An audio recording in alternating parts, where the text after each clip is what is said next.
Andhra Pradesh CID మాజీ chief PV Sunil కుమార్ని ఆంధ్రప్రదేశ్ ప్రభుత్వం సస్పెండ్ చేసింది. పివి సునీల్ కుమార్ని సస్పెండ్ చేస్తూ ఆంధ్రప్రదేశ్ ప్రభుత్వం ఉత్తర్వులు జారీ చేసినటువంటి నేపథ్యంలో పివి సునీల్ కుమార్ సస్పెన్షన్కి కారణం ఏంటనేది పూర్తి స్థాయిలో మనం విశ్లేషణ చేసుకుందాం. ప్రస్తుతం మనతో పాటు ఉన్నారు ప్రముఖ రాజకీయ విశ్లేషకులు జగదేవ్ గారు. వారితో మాట్లాడు. జగదేవ్ గారు, హాయ్ అండి. హలో అండి. ఆంధ్రప్రదేశ్ సిఐడి మాజీ చీఫ్ పివి సునీల్ కుమార్ గారిని ఆంధ్రప్రదేశ్ ప్రభుత్వం అయితే సస్పెండ్ చేస్తూ ఉత్తర్వులు జారీ చేసింది. ఏంటి అసలు ఆయన సస్పెన్షన్కి కారణం ఏంటి? ఎందుకు ఆయన్ని ఆంధ్రప్రదేశ్ ప్రభుత్వం సస్పెండ్ చేసిందంటే ఏం చెప్తారు? ప్రధానంగా ఆయన సస్పెండ్ చేయడానికి ప్రభుత్వం చూపించిన రీజన్ ఏంటంటే విదేశీ పర్యటనలు.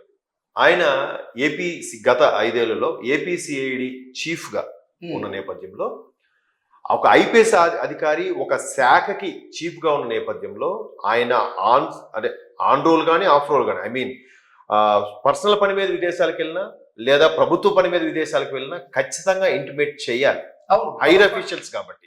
ఎందుకంటే వాళ్ళ కదలికలు ఏంటి అన్ని కూడా ప్రభుత్వానికి తెలియాలి. వీళ్ళు కూడా నేను ఇవాళ వీక్ ఆఫ్ తీసుకున్నాను, ఇవాళ పర్సనల్గా ఫ్యామిలీతో ఉన్నాను, నాకు ప్రభుత్వానికి ఏమైనా సమాధానం ఇవ్వాలి చెప్పండి, ఎప్పుడైనా ఎనీ టైం ఫోన్ అటెంప్ట్ చేయాలి, మాట్లాడగలరు. దానికి సెపరేట్గా వాళ్ళకి ఫోన్ నెంబర్ కూడా ఇస్తారు. సో ఈ వ్యక్తి గత 5 ఏళ్లలో మేబీ జగన్మోహన్ రెడ్డి గారికి ఫేవర్గా ఉండడం వల్ల, లేదా సిఐడి చీఫ్గా ఉండడం వల్ల, లేదంటే పివి సునీల్ కుమార్ గారు జగన్మోహన్ రెడ్డి గారికి చాలా ఫేవర్గా, ఆయన ఇంకా ప్రమాణ స్వీకారం చేయకముందే ఆయనకి బొకే ఇచ్చి శుభాకాంక్షలు చెప్పిన లిస్టులో ఆయన కూడా ఉన్నారు. సో దాంతో తెలియదు, మొత్తానికి ఈయన కొన్ని విదేశీ పర్యటన చేశారు. ఎలాగా? ప్రభుత్వానికి ఇంటిమేట్ చేయకుండా. అదే చెప్తున్నాను కదా, ఒకవేళ మీరు సెలవులో వెళ్తేనే ఆ సెలవు టైంలో ఎక్కడుంటారు, డ్యూరింగ్ సెలవు పీరియడ్ ఎక్కడ ఉన్నా కూడా వాళ్ళు మెయిల్లో కానీ దాంట్లో లీవ్ ఫామ్ లో మెన్షన్ చేయాలి. అట్లాంటిది ఎనీ మెన్షన్స్ లేకుండా మా జగన్మోహన్ రెడ్డి గారి ప్రభుత్వాన్ని ఫీల్ అయ్యి ఆయన చాలా దేశాలు పర్యటించాడంట. ఒక్కొక్కటిగా వెనక్కి వెళ్తే మొన్న అక్టోబర్ నవంబర్ వరకు కూడా 2023 ఫిబ్రవరి వరకు కూడా 24 ఫిబ్రవరి అంటే జూన్లో గవర్నమెంట్ ఫామ్ అయింది. ఫిబ్రవరి నుంచి ఒక్కసారి వెనక్కి వెళ్ళి చూస్తే ప్రతి 2-3 నెలలకి ఒక విదేశీ పర్యటన. సో ఒక హైర్ అఫీషియల్ విదేశీ పర్యటన వెళ్ళినప్పుడు పర్సనల్ గా అయితే ఆయన పెట్టుకుంటాడు, ప్రభుత్వ పరంగా వెళ్తే మేబీ అది కొంత ప్రభుత్వానికి కూడా దానికి లెక్కలో చూసి సబ్మిట్ చేసి బిల్ క్లెయిమ్ చేసుకుంటారు. సో అలాగే ఈయన వెళ్ళిన దేశాలు లెక్క చూస్తే జార్జియా వెళ్ళాడు, యునైటెడ్ అరబిక్ ఎమిరేట్స్ యుఏఈ వెళ్ళాడు, యునైటెడ్ కింగ్డమ్ వెళ్ళాడు, తర్వాత స్వీడన్ వెళ్ళాడు. ఆయన అంటే యూరోపియన్ కంట్రీస్, అమెరికన్ కంట్రీస్. అంటే పివి సునీల్ కుమార్ గారికి అనుమతి లేనటువంటి దేశాలకు కూడా ఆయన పర్యటన చేసినటువంటి నేపథ్యంలోనే ఆయన మీద ఇప్పుడు ఆంధ్రప్రదేశ్ ప్రభుత్వం సస్పెన్షన్ వేటు వేసింది అన్నట్లుగా వార్తలు వస్తున్నాయి. ఏం జరిగింది అసలు? అంటే ఇప్పుడు ఉద్యోగుల సమాఖ్య ఒకటి ఉంటుంది కదా, ఈ సమాఖ్య ప్రకారంగా చూసుకుంటే కోడ్ ఉల్లంఘించినట్టే ఆయన. సో ఆ కోడ్ ఉల్లంఘన ప్రకారం ఒకటి ప్రభుత్వ అనుమతి లేకుండా వెళ్ళమన్నది. ఇప్పుడు రేపు పొద్దున ఆయన పిలిపించి అడిగారు, బాబు మీరు పలానా టైంలో జార్జియా వెళ్ళారు, దానికి సంబంధించిన ప్రభుత్వ అనుమతి ఉందా? డీజీపీకో లేదా చీఫ్ సెక్రటరీకో ఎవరికో ఒకరికి ఆయన సమాధానం ఇవ్వాల్సిన పరిస్థితి ఉంటుందిగా. సో ఎవరికి ఇచ్చారు? లేదా హోమ్ సెక్రటరీకా లేదా హోమ్ మినిస్టర్కా, మీరు ఎవరు అన్నదాంట్లో చూసుకొని మీరు వెళ్ళారు, దానికి ప్రాపర్ రీజన్ ఉందా? డ్యూరింగ్ ద లీవ్ పీరియడ్ మీరు ఎక్కడున్నారు అనే దానికి మీకు ఎక్స్ప్లెనేషన్ ఏముందా? అంటే ఏం లేదు. గత ప్రభుత్వ హయాంలో ఎప్పుడూ ఆయన పర్మిషన్ పెట్టింది లేదంట. ఇప్పుడు స్టేట్ దాటితేనే వాళ్ళు పర్మిషన్ చెప్పి సార్ ఇట్లా ఉంది నేను వెళ్తున్నాను అని అంటారు. ఇప్పుడు అంతెందుకండి, ఇన్స్పెక్టర్ ర్యాంక్ వాడు కూడా సెలవు మీద ఊరిల్నా కూడా సార్ సో వాళ్ళ డీజీపీకో సారీ వాళ్ళ ఐజీకో ఎవరికో రిపోర్టింగ్ ఉంటుంది. నాకు లీవ్ కావాలి లేదా ఫ్యామిలీతో వెళ్తున్నాను, బట్ ఎనీ టైం ఫోన్ మాత్రం అటెంప్ట్ చేయాలి. ఎందుకు?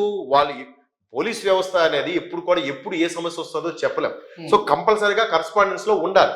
సో అట్లా ఏం లేకుండా విచ్చలవిడిగా నాకు నచ్చింది చేస్తాను, నేను ఒక ఐపీఎస్ ఆఫీసర్ని అనే విధంగా ఆయన ప్రవర్తించిన తీరు చూస్తే అక్కడ దాన్ని ప్రభుత్వం పాయింట్అవుట్ చేసి వేటు వేయడం జరుగుతుంది.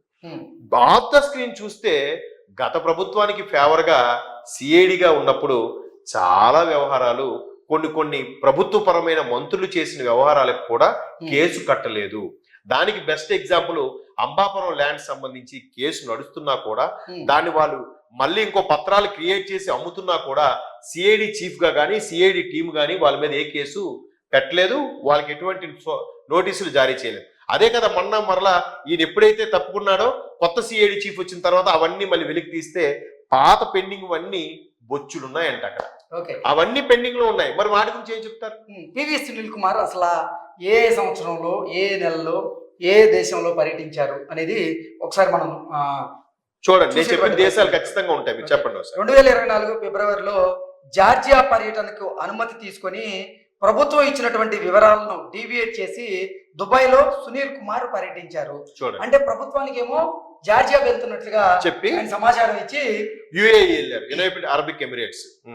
2023 సెప్టెంబర్ 2వ తేదీన ప్రభుత్వ అనుమతి లేకుండా రహస్యంగా ఎమిరేట్స్ విమానం ఈకే 525లో హైదరాబాద్ నుంచి స్వీడన్ దేశం వెళ్ళి 2023 సెప్టెంబర్ 11న ఎమిరేట్స్ విమానం ఈకే 526లో హైదరాబాద్ తిరిగి వచ్చారు సునీల్ కుమార్. అంటే చెప్పిన ఇంటిమేషన్ ఒకటి, ఈయన తిరిగి వచ్చిన దేశం ఒకటి. అంటే ఇక్కడ ప్రభుత్వ కార్యకలాపాలు నడిపించడానికి వెళ్ళారా లేదా సొంత పనుల మీద వెళ్ళారా? దేనిదామని వాస్తవంగా చెప్తే తప్పేముంది? ఎగ్జాక్ట్లీ. అలాగే 2023 ఫిబ్రవరి 1వ తేదీన హైదరాబాద్ నుంచి విమానం ఈకే 525 విమానంలో దుబాయ్ మీదుగా అమెరికా వెళ్ళి 2023 ఫిబ్రవరి 28న ఈకే 524 విమానంలో అమెరికా నుంచి హైదరాబాద్కి దుబాయ్ మీదుగా తిరిగి వచ్చారు. అయితే ఈ పర్యటనకి ప్రభుత్వం నుంచి ఎటువంటి అనుమతి తీసుకోలేదు. అలాగే డిసెంబర్ 14, 2022 నుండి డిసెంబర్ 19, 2022 వరకు జార్జియా పర్యటనకు అనుమతి తీసుకొని దుబాయ్లో పర్యటించారు. అంటే జార్జియా పర్యటనకు అనుమతి తీసుకొని దుబాయ్లో పర్యటించారు. అలాగే 2021 అక్టోబర్ 2న ఈకే 525 విమానంలో హైదరాబాద్ నుంచి దుబాయ్ వెళ్ళి అక్టోబర్ 10న ఈకే 524 విమానంలో తిరిగి హైదరాబాద్ వచ్చారు. ఈ పర్యటనకి ప్రభుత్వ అనుమతి లేదు. అలాగే ఇలా అంటే ఇప్పుడు మీరు ఇలా లిస్టు చెప్పుకుంటూ పోతే ఇదేంటి, ఒక్కసారి మీరు వెనక ఒక 5-6 ట్రిప్పులు చెప్పారు, ఇంకా అంతకుముందు ఎన్ని ట్రిప్పులు ఉన్నాయో. ఇంకోటి పోనీ ఒక మంత్రియో ఎమ్మెల్యేయో సరే మా ప్రభుత్వం మాదే కదా అని నచ్చినట్టుగా బిహేవ్ చేసి విదేశాలకు వెళ్ళాడని అర్థం ఉంది. బాధ్యత గల సివిల్ సర్వెంట్ అయ్యిండి ఒక ఐపీఎస్ ర్యాంక్ అధికారి ప్రభుత్వానికి నోటీస్ ఇవ్వకుండా, ప్రభుత్వానికి కనీస ఇంటిమేషన్ ఇవ్వకుండా ఇన్ని దేశాలు, పైగా అది కూడా ఏంటి, ఎక్కడికి వెళ్ళాలని చెప్పి ఇక్కడికి వెళ్ళడం, అక్కడికి వెళ్ళాలని చెప్పి ఇక్కడికి వెళ్ళడం, ఎందుకు అలాగా? అసలు అనుమతి తీసుకోకుండానే ఒక్కొక్కసారి పర్యటనకు వెళ్ళడం, అనుమతి తీసుకోకుండా వెళ్ళడమే తప్పు. అంటే మళ్ళీ దాంట్లో అబద్ధాలు. ఒక దేశ జార్జియా అని చెప్పి డీవియేట్ చేసేలాగా ఎందుకు అలా చేయాల్సి వచ్చింది?